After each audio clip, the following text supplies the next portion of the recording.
1.5 साल पूरा होने से पहले 3 टायर फट गए। सेफ्टी पॉइंट ऑफ व्यू से भी बहुत ही हल्की बात हो गई ना। इसका जो बूट स्पेस है वो बहुत कम है, तो इस हिसाब से तो मारुति से सस्ती सर्विस पड़ी है।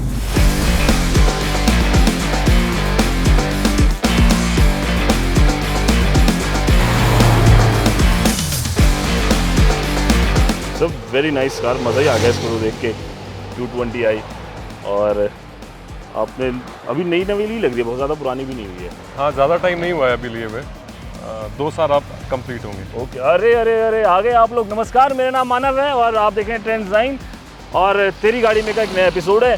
निखिल सर से मेरी बात हो रही थी, इन्होंने अभी नई नवेली BMW 220i ली है। तो सर मेरा आपसे सवाल है, क्या मैं बैठ जाऊं तेरी गाड़ी में? हाँ प्लीज़ आ जाइए अपनी गाड़ी में। चलिए तो फिर सर की गाड़ी में चलते हैं और आपको आज कहानी बताते हैं BMW 220i की। खरीदनी भी चाहिए या नहीं खरीदनी चाहिए, या फिर सिर्फ देख के ही मन भर लेना चाहिए? आओ अंदर बैठ के डिस्कस करेंगे। तो मस्ती मज़ा बहुत हो गया, अब करते हैं काम की बात। मेरे साथ निखिल सर है। निखिल सर, स्वागत है आपका तेरी गाड़ी में के इस नए एपिसोड में।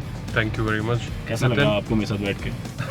आपको कैसा लग रहा है मेरे साथ बैठ के? मुझे तो सर बड़ी अमीर फीलिंग आ रही है, मतलब कोई मेरे को जर्मन कार में बैठा दे तो ऐसा लगता है सपना सा पूरा हो गया। क्योंकि हर इंसान का ना बचपन में कभी कभी सपना रहा है कि BMW एक ऐसा ब्रांड रहा है, BMW मर्सिडीज खासकर, तो हमेशा से एक वो चाव रहता है BMW में बैठने का। मेरा सपना पूरा हो गया। चलिए दैट्स वेरी नाइस कि आपका सपना एक छोटा सा पूरा करने में मैं आपके किसी काम आ सका।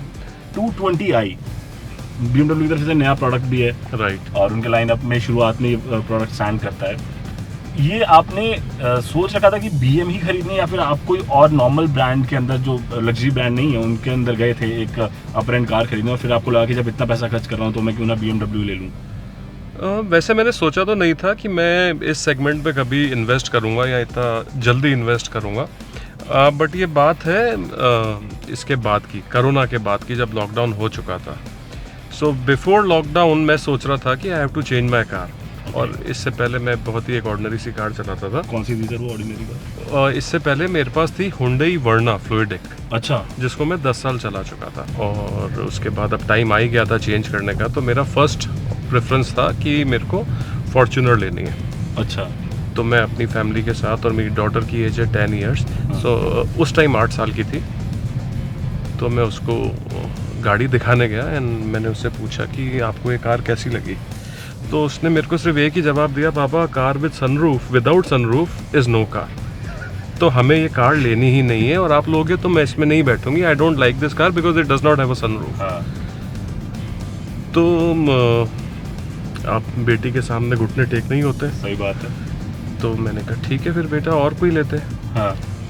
तो आई वेंट टू ऑडी का शोरूम, मर्क का शोरूम एंड BM का शोरूम, एंड मेरा इरादा बिल्कुल भी नहीं था कि मैं एक ब्रांड न्यू कार खरीदूंगा। I thought I will buy a pre loved car and वो बजट में भी आ जाएगी एंड लग्जरी की लग्जरी हो जाएगी, एंड ऑफ कोर्स यस एक बैच तो आपको मिलता ही है साथ में।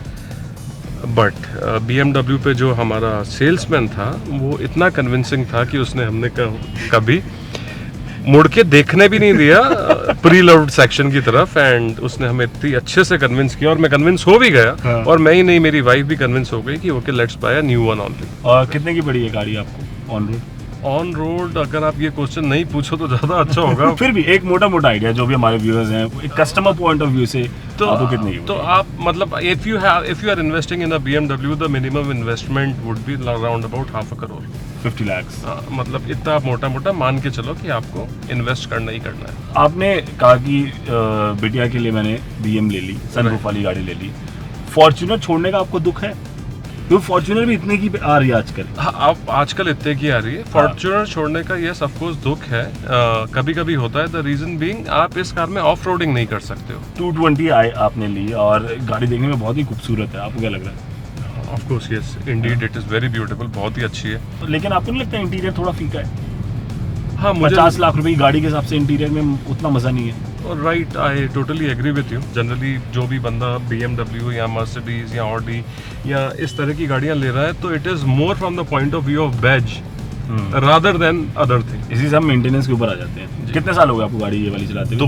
2 साल हो गए। और कितने किलोमीटर आप लगभग चला चुके हैं अभी तक? ये 16,532 किलोमीटर। मेंटेनेंस कैसी है? क्योंकि ना हम आम इंसान के अंदर एक बहुत बड़ा मिथ होता है या फिर कह लीजिए डर होता है, ये कितना डिफिकल्ट है अगर कोई प्लान कर रहा है? अगर कोई प्लान कर रहा है कोई लग्जरी सेगमेंट की कार खरीदने का या कोई व्हीकल खरीदने का, तो मेरी एडवाइस यही रहेगी कि आप कार के साथ एक्सटेंडेड वारंटी और सर्विस पैकेज जरूर खरीदें। अगर आप एक्सटेंडेड वारंटी और सर्विस पैकेज मिस कर रहे हैं तो उसकी मेंटेनेंस आपकी पॉकेट पे बहुत ही भारी पड़ने वाली है। दूसरा ये कि इस सेगमेंट की कार को 5 साल से ज़्यादा ना चलाएं, क्योंकि 5 साल तक की एक्सटेंडेड वारंटी होती है। उसके बाद बेच दें और दूसरी ले लें। और आजकल तो हर टॉप ब्रांड के साथ, यू टॉक अबाउट मर्सिडीज और ऑडी या बीमर, बाय बैक के ऑप्शन सबके साथ आ रहे हैं। जब ये फर्स्ट सर्विस पे गई थी तो BMW ने मेरे को कुछ 2 एडिटिव्स दिए थे जो पेट्रोल में डालने। हाँ। वो उन्होंने अननेसेसरी बिल काटा था, I don't know for what reason. उसकी कॉस्ट थी कुछ 4,000 रुपीज और सर्विसिंग की कॉस्ट थी 1,500 रुपीज। क्या बात कर रहे हो? First service. पैकेज के बावजूद भी पैसे तो लेकिन आपको देने पड़ेंगे। हाँ, वो कंज्यूमेबल्स के तो देने ही होते हैं। कंज्यूमेबल्स के तो देने ही होते हैं। तो इस हिसाब से तो मारुति से सस्ती सर्विस पड़ी है, क्योंकि पैकेज लिया हुआ है। अगर 35,000 किलोमीटर पे मैं अगर 40,000 चला रहा हूँ तो लगभग ₹1.25 किलोमीटर पे मैं BMW चला रहा हूँ। या एब्सोल्युटली। तो वो जो एक मिथ था अफोर्डेबिलिटी का, वो इन ब्रांड्स ने उसको थोड़ा सा कम करने की कोशिश करी या फिर ज़्यादा अफोर्डेबल बनाने की कोशिश कर रहे हैं ब्रांड्स। सी दोनों चीज़ें हैं। एक, आपने ये पैकेज ले लिया, well and good, but yet at the same time, जैसे मैं अपनी ही कार का आपको इंसिडेंट बताता हूँ कि शुरू के 1.5 साल में, मतलब 6 महीने तक तो कोई प्रॉब्लम नहीं हुई। 6 महीने के बाद और 1.5 साल पूरा होने से पहले 3 टायर फट गए। क्या बात कर? पंचर नहीं, फट गए।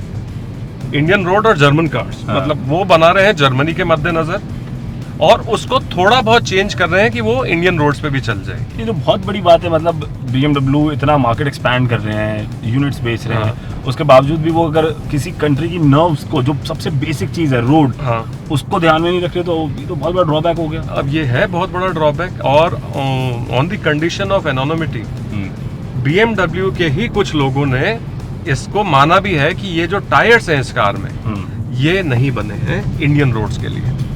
इनफैक्ट कईयों का तो ये भी कहना है कि ये कार ही नहीं बनी इंडियन रोड के लिए। अच्छा, जब जो लोग BMW खरीदते हैं, मतलब आप जैसे पैसे वाले लोग तो वो माइलेज के बारे में सोचते हैं? अब देखिए, और दूसरों के बारे में तो मैं नहीं कह सकता, बट हाँ, माइलेज के बारे में मैंने ज़रूर सोचा था। अच्छी देती है माइलेज? और माइलेज अभी जो मैंने आपको अपनी रोड ट्रिप के बारे में बताया, तो जब तक मैं प्लेन्स में था तो मेरे को 15 का एवरेज मिल रहा था, which is good, पेट्रोल में, which is very nice। और मेरे को इन सिटी भी 12-13 का एवरेज आराम से मिल जाता है, या ज़्यादा का ही मिल जाता होगा। चलिए, मैं अब आपसे लास्ट 2 सवाल करूंगा इस एपिसोड को खत्म करने से पहले। Why you should buy a BMW 220? आपको BMW 220 क्यों खरीदनी चाहिए? आपको BMW 220 क्यों खरीदनी चाहिए, डायरेक्टली इसका जवाब देने से पहले एक डिस्क्लेमर दे देता हूँ और उसके बाद मैं आपको बताता हूँ कि ये क्यों खरीदनी चाहिए। सबसे पहले BMW 220 आए ग्रैंड कूपे आपको तभी लेनी चाहिए जब ये आपकी सेकंड या थर्ड कार हो। ऐसा क्यों? वो ऐसा इसलिए क्योंकि ये बहुत है नाजुक।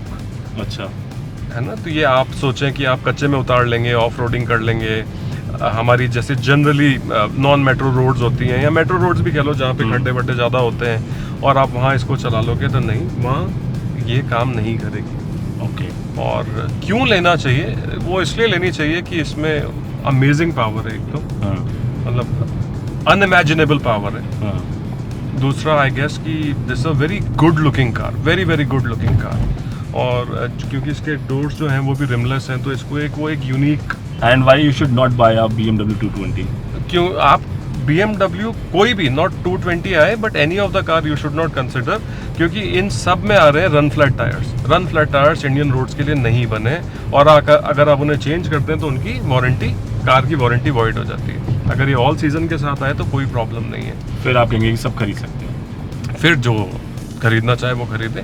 220 आए का एक और ड्रॉबैक ये है कि इसका जो बूट स्पेस है वो बहुत कम है। तो आज का ये एपिसोड यहीं पर समाप्त होता है। बड़ा मजा आया, हमने भी इसी बहाने एक BMW में सफ़र कर लिया। देखो मेरे को तो गाड़ी बहुत ही पसंद आई। क्या है ना, ये बैज वाली गाड़ी है ना, इनका मज़ा ही अलग होता है। Well thank you so much Nikhil sir, अपना टाइम देने के लिए और हमारे जितने भी दर्शक हैं उनको जागरूक करने के लिए, क्योंकि BMW खरीदना लगभग सबका एक सपना तो होता ही है कि यार एक बार खरीदनी है। तो ये सपना पूरा कैसे हो सकता है और पूरा करने की कीमत क्या होगी, ये सब हमने आपको बता दिया। आपकी क्या राय है कमेंट सेक्शन में आके बताएं। अगर हमसे कोई चीज़ मिस हो गई तो भी आप कमेंट सेक्शन में आकर हमें बता सकते हैं। बाकी ज़्यादा ज़्यादा आपसे मैं हमेशा की बात कहता हूँ, जब भी सड़क पर चलें अपना ख्याल रखें, अपनों का ख्याल रखें और देश भर में एक सुरक्षित ड्राइविंग एनवायरनमेंट बनाएं। सीट बेल्ट जो हमने पहन रखी है आप भी ज़रूर पहने, आगे वाली सीट हो या पीछे वाली सीट हो, और एक अच्छे मानव बने। जय हिंद कहें। जय हिंद।